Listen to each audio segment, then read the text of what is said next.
Alors, chers élèves, chers apprenants, donc nous avons fini avec le petit 3. Donc, on va voir maintenant le petit 4 qui est limite du quotient de deux fonctions. Donc, limite du quotient de deux fonctions. On aura 4 limite du quotient de deux fonctions. Ok, donc limite donc du quotient.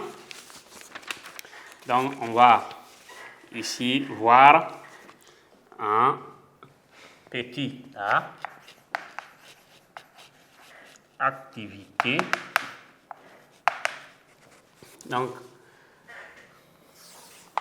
activité, on va prendre soit. Donc, soit f et j'ai deux fonctions telles que f de x est égal à x au carré, donc moins 2x au carré moins 1, et g de x est égal à x au carré plus 2. Donc, ici, on a calculé limite f de x quand x tend vers, donc on peut prendre plus infini si on veut. Donc, c'est toujours soit l'infini ou encore soit un réel. Et limite g de x. Donc, ici, quand x tend vers, donc on va prendre un réel et généraliser par l'infini après. Donc, on va prendre 2. Donc, ici aussi 2. On a solution. Si on veut plus loin, on peut calculer le rapport maintenant limite de f sur g, l'ensemble de x. Donc, en solution, on a limite de f de x quand x tend vers 2. Donc, ici, x tend vers aussi le même 2, est égal à limite de quoi? De 2x au carré moins 1 quand x tend vers 2. Donc, on remplace, ça fait limite 2 multiplié par 2 au carré moins 1. Quand x tend vers 2, ça va donner 2 au carré, c'est 4. 4 fois 2, 8 moins 1. Donc, ça va donner 7. Et on met limite de f de x quand x tend vers 2 égale à 7. Et limite de g de x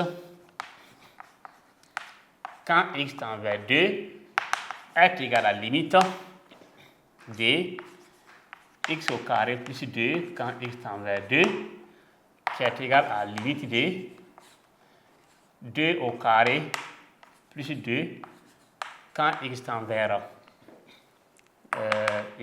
2, c'est égal à 4 plus 2 égale à 6. Donc, limite de g de x quand x tend vers, voilà, 2 est égal à 6. Ok, maintenant on veut la limite du quotient f sur g. Limite de f sur g quand y tend vers 2 de x est égal à, donc si on veut, limite de f là, on avait trouvé combien? On a trouvé 7. Donc, ça fait 7 sur 6.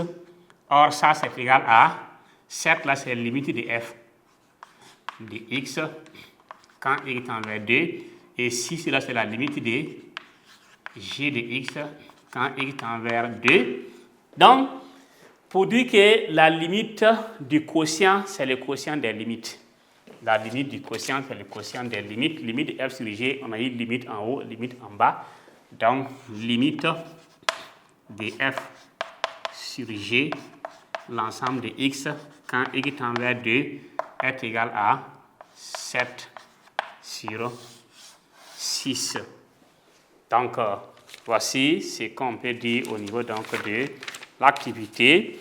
Donc, alors, chers élèves, chers apprenants, donc, au niveau du point 4, petit 4, on a vu l'activité. Donc, en petit b maintenant, on va voir la propriété. Donc, petit b, donc propriété. Donc, et comme la propriété n'est pas longue, on va donc essayer de rédiger ça ici. Donc, on aura, donc pour calculer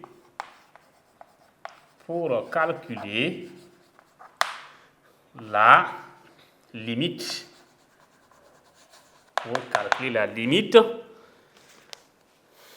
donc en x0, ici, de f sur g. Donc, f de x sur g de x, il suffit, ok, de remarquer,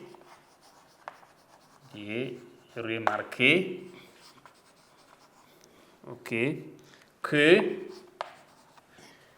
f sur g est égal à f multiplié par 1 sur g et d'utiliser les propriétés précédentes. Et d'utiliser les propriétés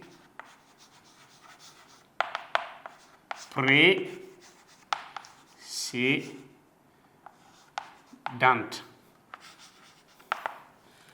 Donc, ici, cette partie, donc pour calculer la limite du quotient, on transforme le quotient en produit.